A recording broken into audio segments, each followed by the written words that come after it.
So Queen Esther, there's so many things that we can learn in terms of how to behave and how to be in the world.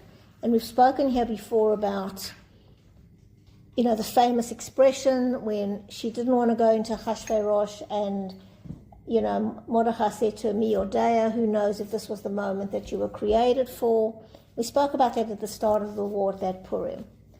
But what I wanted to actually share with you is something that I found unbelievable, and it shows you how the Torah is always relevant and how Torah is really, it means teaching, but it actually is the best psychology manual. It's got all psychology in, and it's always been there. It's just that now we're mining it in different ways because we have different ways that we see the world, and so we look at it in different ways. So what's actually come out in the last few years, maybe the last, I don't know if I'm right, 10 years, maybe 15 years, maybe a bit longer, is that, of course, there have been cases of sexual abuse in the Frum community. And so certain rabbis, have been talking about it. Until that, nobody spoke about it and no one believed it existed. In fact, until the 90s, no one believed that there were alcoholics in the Jewish community, let alone the Frum community, and then that there was domestic violence. All these things have taken a long time for people to admit that they're in the Jewish community and then specifically in the Frum community. So Rabbi Jacobson, who I learn a lot from, he's been talking a lot about and bringing into the open that people have been sexually abused, all different contexts that they have. And so he gave the shir a year ago, and I just wanted to share with you because I thought it was phenomenal. So he asks the question, why is the book of Esther called Megillas Esther? And why wasn't it called the story of Purim or the story of Mordechai and Esther? Why particularly Esther? And also, why is it written on a parchment? So it's very much like a Sefer Torah. It's the only other thing besides a Sefer Torah that's written by a scribe, and it's on a holy parchment. And if you see how they read it, they unroll it. So there are other books in Tanakh. There's the book of Joshua and the book of Shmuel, and they're ordinary books. You can read them, and they're regarded as part of Tanakh. Sorry? I've got a Megillah holder from that it's all rolled up. Yeah. It's a big thing, and it's a big thing to know how to actually learn how to read it. And within our generation, it's got worse and worse with ADHD. The quicker you read it, the better. So like Shlomo's finally learning it. My grandson, he didn't want to. He lanes for sure. But this year he decided he's going to learn it. And I just tease him because we used to get, like when Les was sick, someone would come to the house and the joke would be, can you do it in half an hour? Anyway, it's just a joke. But the idea is because it can be hard, the whole thing about the Megillah is you have to listen to every word. So it's one of the things, you can't talk during it, and if you don't hear half, you've got to go and hear it again. There's a whole thing about listening to every single word, which is difficult because people are banging every time the word Haman comes up, but actually that's what the law is. And you listen to it twice. You listen to it this year, we listened to it Thursday night and Friday.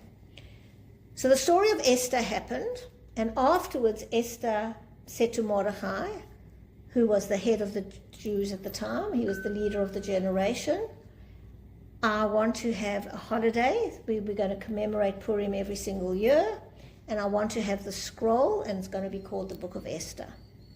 Now, she was a very modest woman. You have to know she was very, very humble, very modest. It was not in her character, although by the time she did it, she was the queen, and she was very, very wealthy.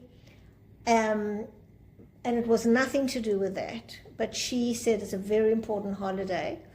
And so sometimes what feminists like to say is, you see, Jewish women are important in the Jewish religion, and it's true. We've got a whole book of Esther, and there are other heroines, but she's someone that we certainly know. So what a lot of people don't know is that Esther had a very tragic life. And it's interesting because on Purim we all dress up, and the girls love to be Queen Esther, and as I say, she ended up wealthy and the queen, but she actually had a very, very tragic life.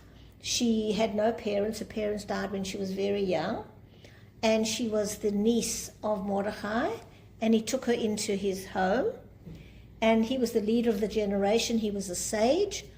He was part of the Sanhedrin. So it was a very frum home.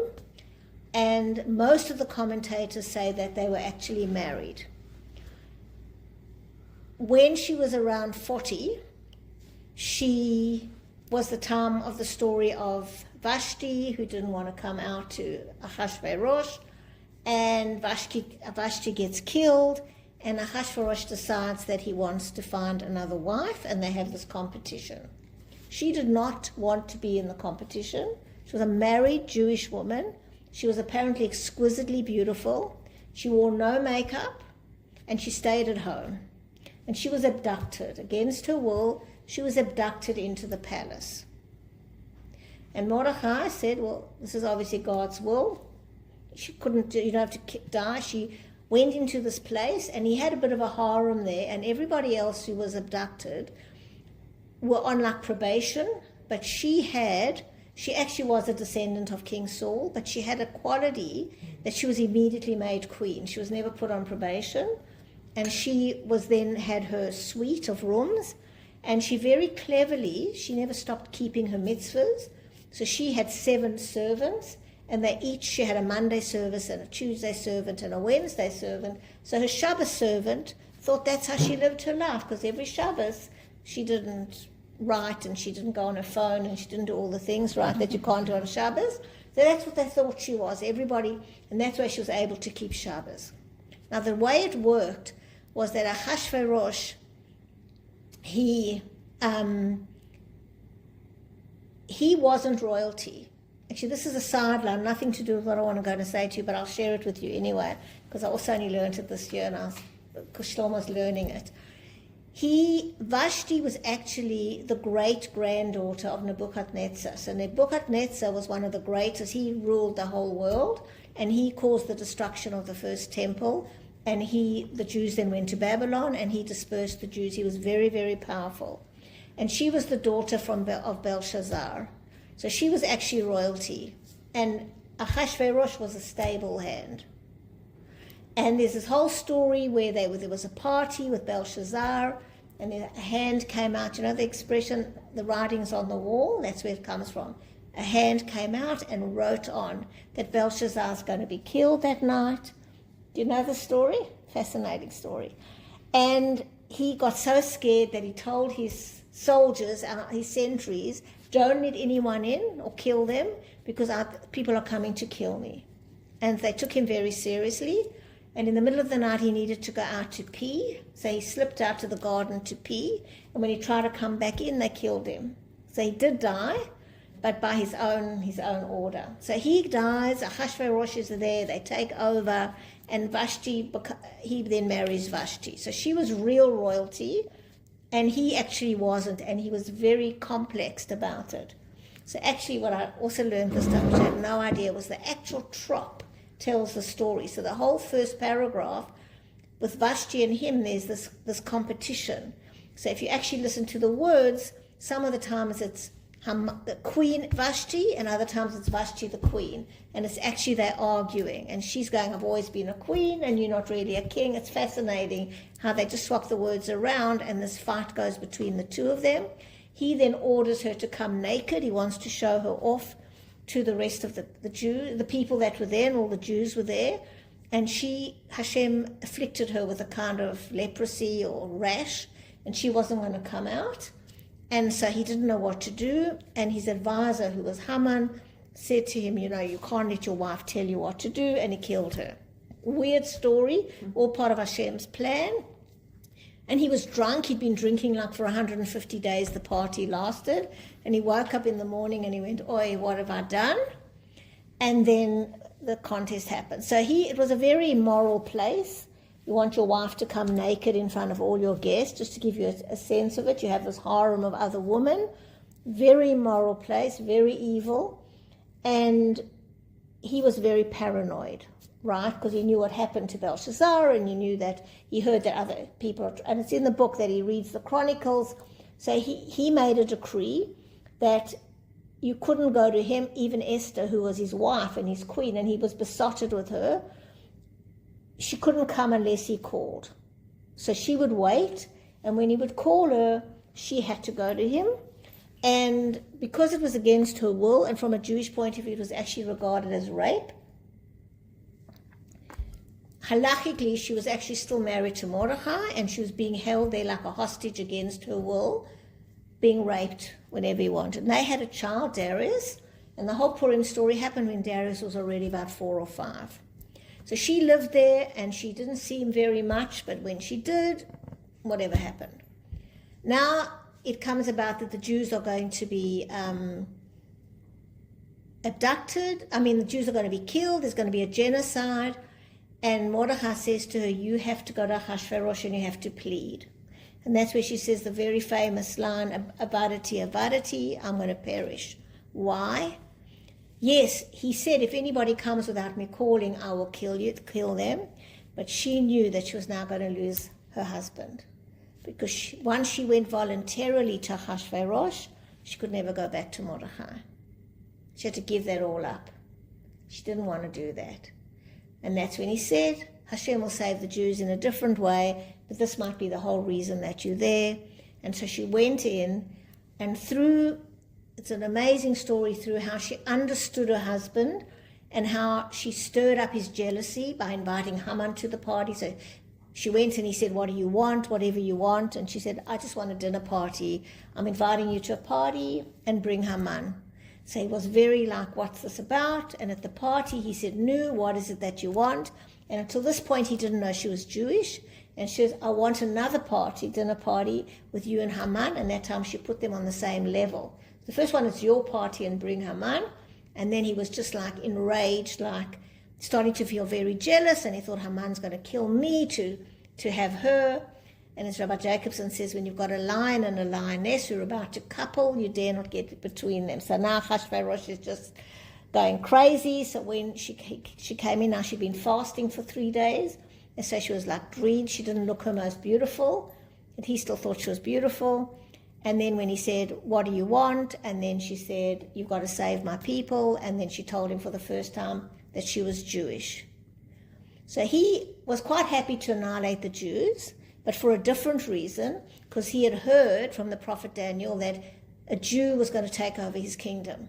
Once he heard it was his son, he was not so, it was okay, he felt differently, but whereas Haman was a real anti-Semite. Anyway, that's not the main point of the story. So there's a lot of intrigues that go on, but Esther gave up a lot of her own personal happiness to save the Jewish people, but even before that, she was abducted and sexually assaulted and raped against her will. So Rabbi Jacobson says in the 1800s, there was a famous rabbi, Rabbi Tzadok HaKohen, and he wrote about this.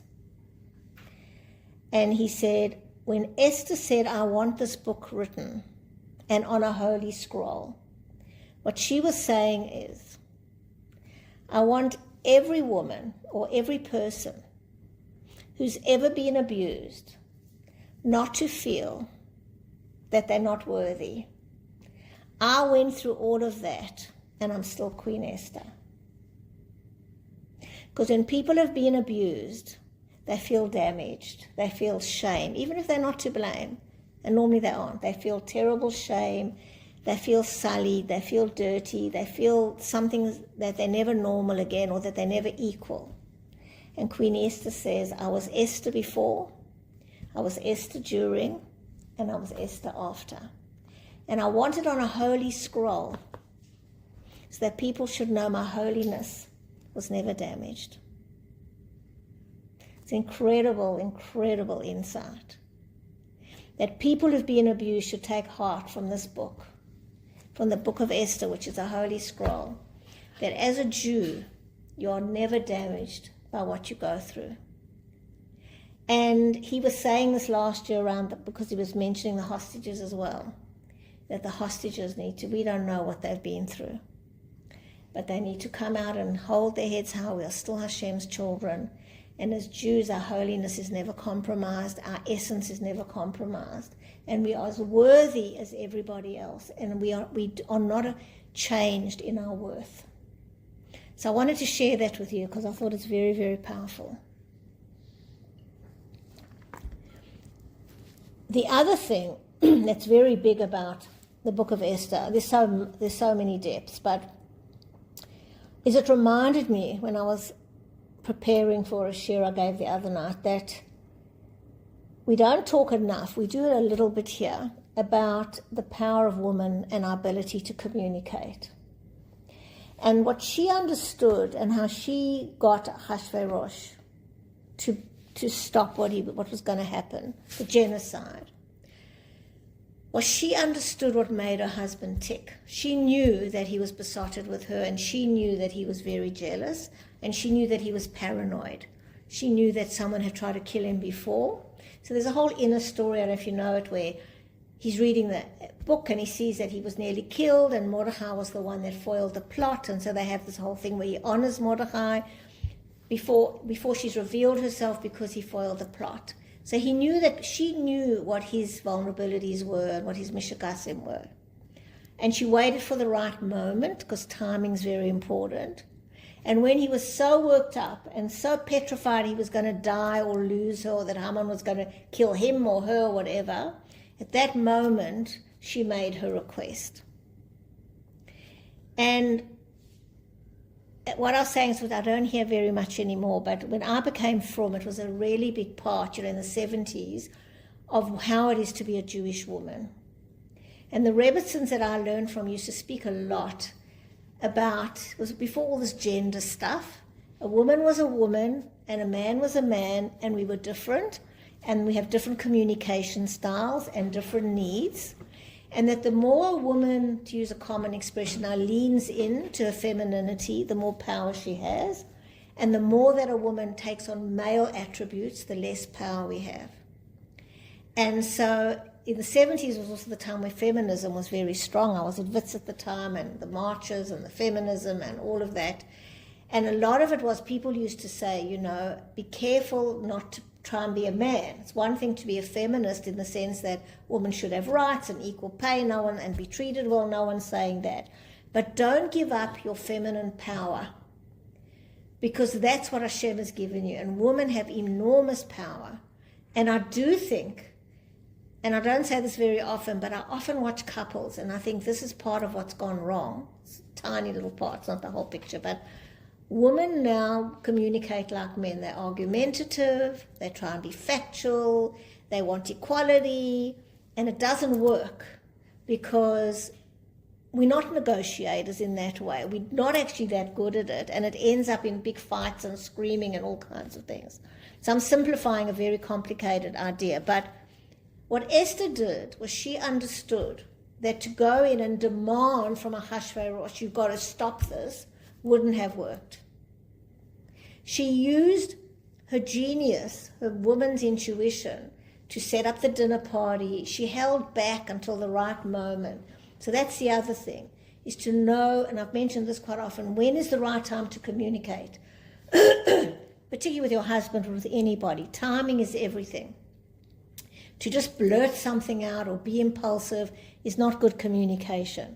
So can you imagine, she knows this is going on and she played it out over 2 nights, and all this drama was going on, and she just waited for the right moment. She also held back the fact she was Jewish until the right moment. And he says one of the miracles, actually, I heard a guy talking, was that all the Jews knew that she was Jewish. Can you imagine this? And no one said a word. That's the miracle. Nobody let slip that they knew Esther was Jewish. And Ahasuerus went crazy. He never knew who she was. All the years they were married, he was trying to work out where she's from. Because she had this look about her where she could have been anything. Besides being beautiful, she didn't look Jewish, whatever looking Jewish means, right? So this is a very important thing. So I was reminded of a story that I heard from a Rebbitzin from England. And it was a non-Jewish story, but I remember it because she was this very from lady from Manchester, and she used a non-Jewish story to make her point. And she told the story of 1,001 Arabian Nights. And she told the story that there was this king that used to marry a virgin, sleep with her, and then kill her the next morning, and then marry another virgin. He was going through all the people. I don't know how many Arabian girls there were. So this one girl said to her mom, I want to go and I want to end this. I'm going to save everybody. It's a fable. This isn't a true story. And the mother said, don't do it. And she said, no, I'm going to do it. And she gets into the palace and they get married and they go to the bedroom. and she says, I have got a wonderful story to tell you. And she starts weaving the story. Anyway, she talks through the night, and the sun comes up in the morning, and he hasn't touched her yet, but he wants to hear episode 2. So the second night, she gives him the second episode, and he's enthralled. This goes on for 1,001 nights. It's 3 years until she breaks this habit of his. But what this woman was saying, this Rebbetzin Greenberg was saying, is that is what we have, a power of speech. And that's what Esther had. She knew what to say it and when to say it. She knew what to bring out in him. It also reminded me of, people, we don't talk enough about what happened in the Garden of Eden. So what happened and why was Chava punished? So after what happened, what happened was Hashem told Adam, and he afterwards said it was a mistake, he should have told her. He told Adam, don't eat of the fruit. Adam then thought he'd tell his wife, don't touch the fruit. He didn't tell her exactly what Hashem said. So he sort of watered it down. And then the snake came and pushed her and touched the fruit and said, you see, nothing's going to happen, so you can eat the fruit. And then she ate of the fruit. And she then realized that she was going to die because it was the fruit of life and death, that tree.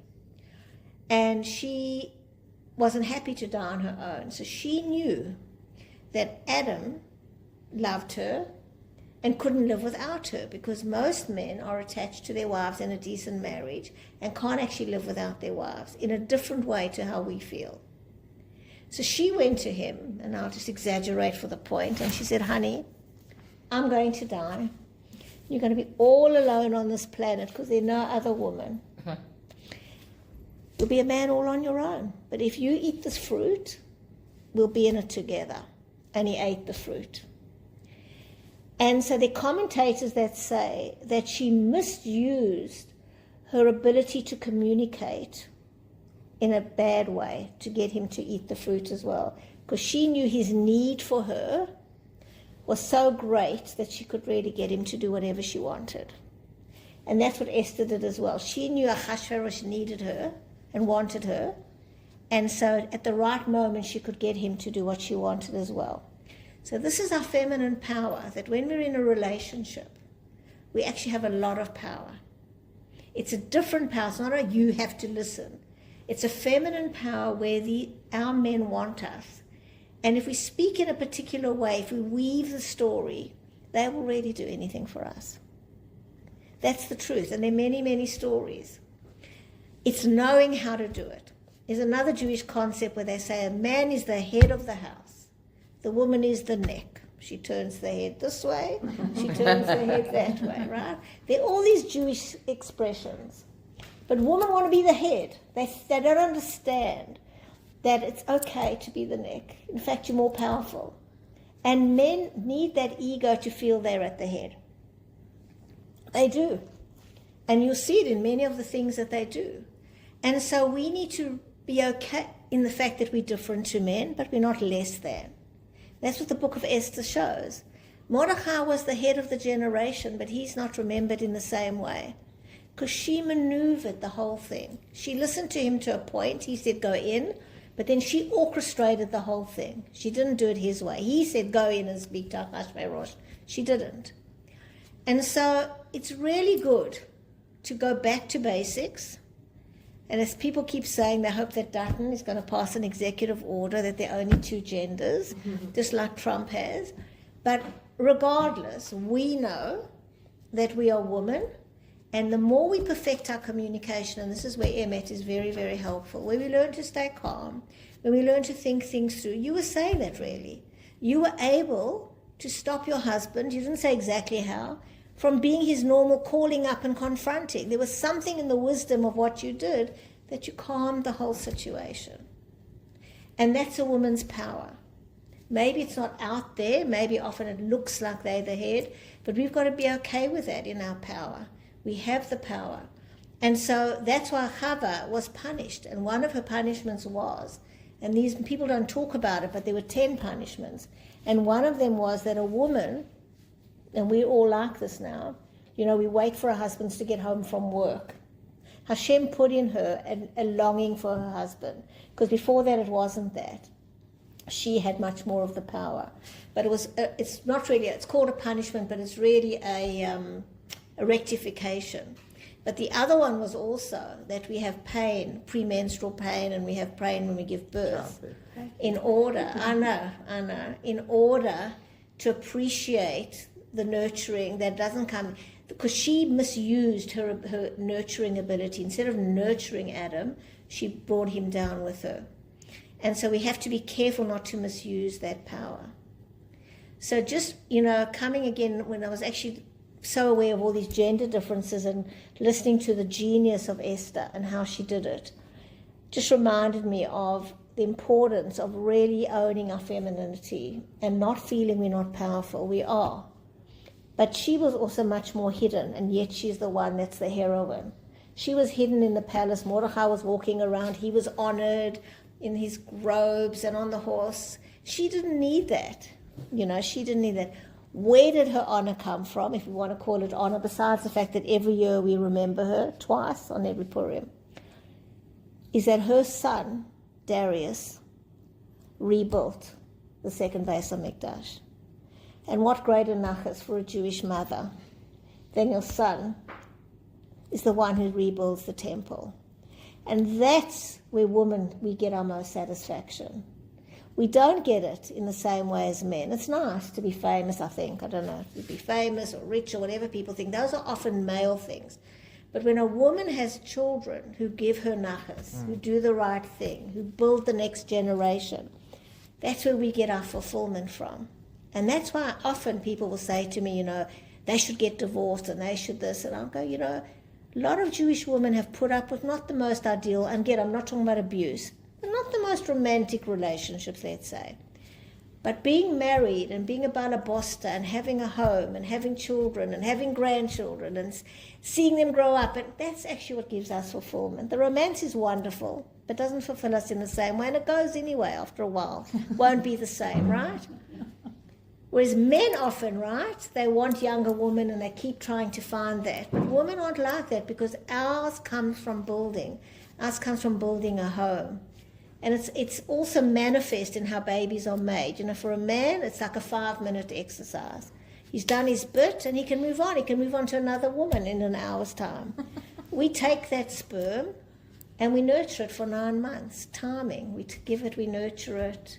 We eat properly, we exercise, we build. And we give birth, and then we build, and we build, and we build. We're different. But there's the power. Men can't have babies. We are the closest to Hashem. Because Hashem is the power to create, and we just underneath that, we also create. Obviously with Hashem's blessing and with the sperm, but at the end of the day, women are closest to Hashem. So to own that and to be proud of being a woman and knowing what our real power is, it's not about glory. It's nice if you have it. Esther wasn't trying to be Queen Esther to be glorified. She never cared about that. Her message was what it was to be a strong woman. Her message was also she gave up her personal happiness for the sake of the Jewish people. And often we do that. We suffer discomfort, Mesiras Nefesh, for the sake of our family, for the sake of the better good. It's nice to have romance and all of that, but she gave up Mordechai to save the Jewish nation. That's power. That's really a dignified life. That's what meaning is. We can't always have exactly the personal happiness we want, but we can make a contribution and we can feel that our life is worthwhile. And so this year when I was listening to the Megillah, I was thanking her for being such a role model and reminding us she had a very tragic life, and yet she devoted her life to the Jewish people and she gave us so many lessons. And so we keep learning emet, and we keep learning how to communicate and effective ways of communicating, but also to bring our feminine intuition and wisdom of how to use it and when to use it. And you'll see, like in your example, how your life just gets better because it's calmer, it's peaceful. We're pursuing peace. Thank you. Thanks. Thank you, Renee.